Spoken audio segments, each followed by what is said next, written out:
Alors maintenant, on va un petit peu parler de la dérivée des polynômes. Alors là, je vous ai pris un polynôme quelconque, donc avec les grands X, là, ils appartiennent à K. Okay, donc K, encore une fois, ça peut être C ou R, comme enfin, voilà, l'énoncé le précisera.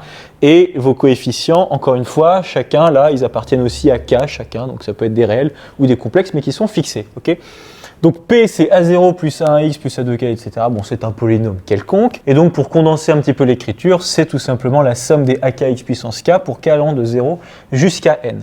Alors, qu'est-ce qui se passe si on dérive ce polynôme P? Alors, en réalité, il y a deux cas de figure. Le premier, c'est si P est constant. C'est-à-dire quoi que P est constant? Ça veut dire que A1, A2 jusqu'à AN valent 0, tous ces coefficients-là valent 0, et vous avez simplement un A0. Donc par exemple, si je prends le polynôme P qui est égal à 7, enfin le polynôme constant est égal à 7, et bien, la dérivée de ce polynôme, ça va être tout simplement le polynôme nul. Donc le polynôme P', là, on note comme ça, est égal à 0. Okay, donc c'est exactement la même logique que pour les fonctions polynomiales. Les règles sont exactement systématiquement les mêmes, il n'y a pas de problème. Okay, donc ça c'est le premier cas, c'est si vous êtes face à un polynôme constant. Et bien, la dérivée d'un polynôme constant, c'est tout simplement le polynôme nul tout le temps. Okay, donc si vous voulez, on va diviser le tableau en deux. Si P est égal à une constante, c'est-à-dire tout simplement votre A0, alors P' est égal au polynôme nul. Bon, ça c'est assez logique. Et puis alors après, pour traiter le cas un petit peu plus général qui est ici,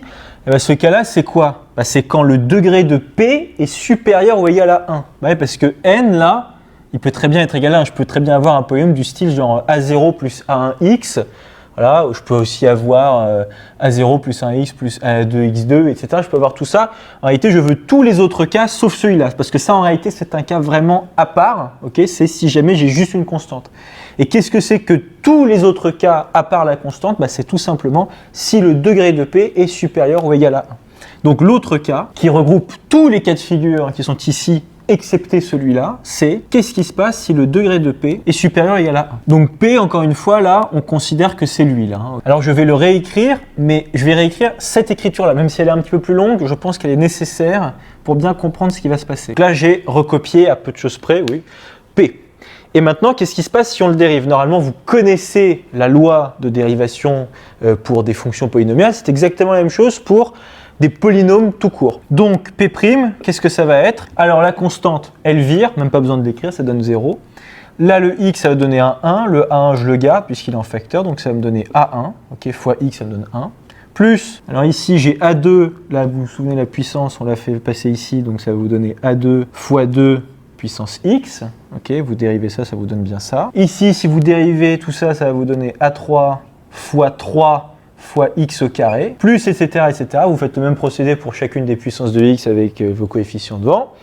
Et le dernier terme, finalement, qu'est-ce que ça va vous donner? Ça va vous donner an fois x puissance n-1. Alors, écrit comme ça, c'est pas top, parce que bon, c'est très long, et on a très envie d'avoir une forme un petit peu comme ça. Et c'est d'ailleurs sous cette forme-là que la plupart du temps, les étudiants ne comprennent pas trop l'écriture de P', malheureusement. Alors, pour bien saisir, ce qu'on va faire, c'est que juste après A1, là, je vais rajouter x puissance 0, ok? Parce que là, en fait, d'où ça vient? Parce que le x, quand vous le dérivez, ça vous donne tout simplement 1, c'est pour ça que je ne l'ai pas réécrit, mais je vais quand même le rajouter avec un x puissance 0. X puissance 0, ça fait 1, il n'y a pas de problème. Là, c'était x puissance 1, quand on le dérive, ça vous vire une puissance. Okay, là, pour ce x-là, je vais simplement lui rajouter une puissance de 1. Et puis alors là, entre le A1 et le x puissance 0, je vais simplement rajouter un 1, un fois 1.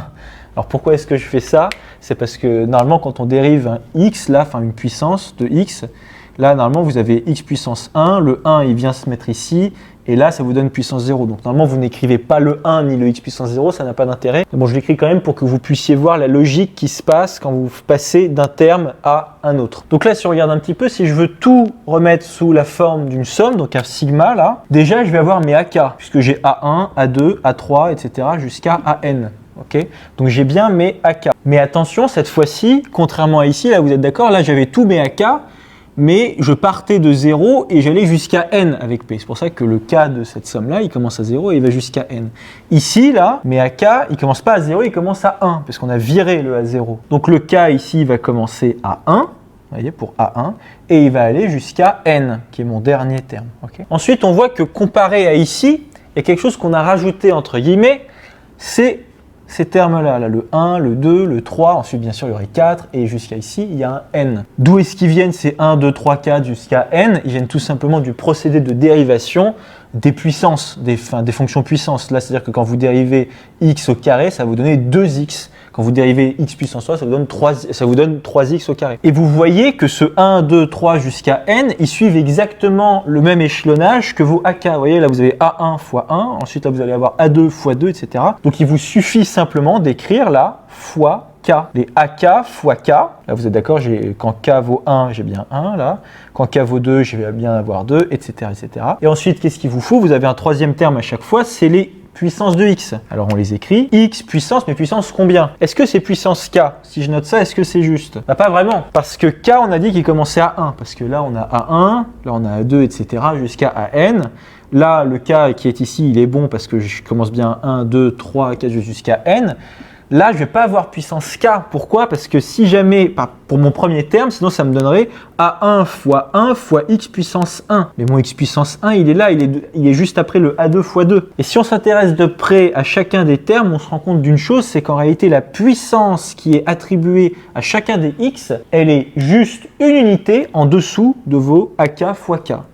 C'est-à-dire que là, vous voyez, vous avez un 0, tandis qu'ici, vous avez un 1 et un 1. Là, vous avez un 1, une puissance 1, lorsqu'ici, vous avez A2 et 2. Là, vous avez un 2, lorsqu'ici, vous avez A3 et 3. Et jusqu'à là-bas, vous avez un n-1, lorsqu'ici, vous avez un AN et un n. Donc, ça veut dire qu'en réalité, là, les x, ce n'est pas des puissances k qu'il faut mettre, c'est des puissances k moins 1. Là, donc ça, c'est vraiment une formule très importante à savoir. Là, la somme des AK fois x puissance k moins 1 pour k allant de 1 jusqu'à n. Okay, c'est la formule de P' lorsque P, c'est lui. À vrai dire, moi je suis passé par cette écriture-là très longue, je vous ai réécrit l'écriture très longue pour ensuite en déduire ça. Vous pouviez très bien tout simplement utiliser aussi juste cette formule-là. Parce qu'étant donné que vous êtes dans une somme, vous pouvez tout à fait dériver ça, vous allez bien tomber là-dessus. Sauf que le problème, c'est que certains élèves vont oublier que le K, là, il va commencer à 1 et il ne va pas commencer à 0 parce que le premier terme, encore une fois, enfin ce terme-là, pardon, ce A0, vous l'avez viré pendant votre dérivation. Donc vraiment, il faut faire très attention à ça. Le K, il commence à 1 ici. Et ici, vous n'avez pas puissance K, vous avez puissance K-1. Alors je sais qu'il y a beaucoup d'élèves qui n'aiment pas trop cette formule, qui la trouvent un petit peu barbare, etc. Mais en réalité, elle est vraiment très utile, il faut vraiment la connaître. C'est tout aussi important, j'allais dire, que de connaître la formule des polynômes, si ce n'est plus, vous allez voir dans certains exercices. Donc voilà, vraiment formule à connaître et à savoir retrouver aussi si on vous le demande un jour en colle. Bon, c'est pas trop compliqué, hein. Vous écrivez votre P comme ça, vous dérivez tout ça et normalement, il n'y a pas de problème, vous devriez pouvoir retomber sur vos pattes.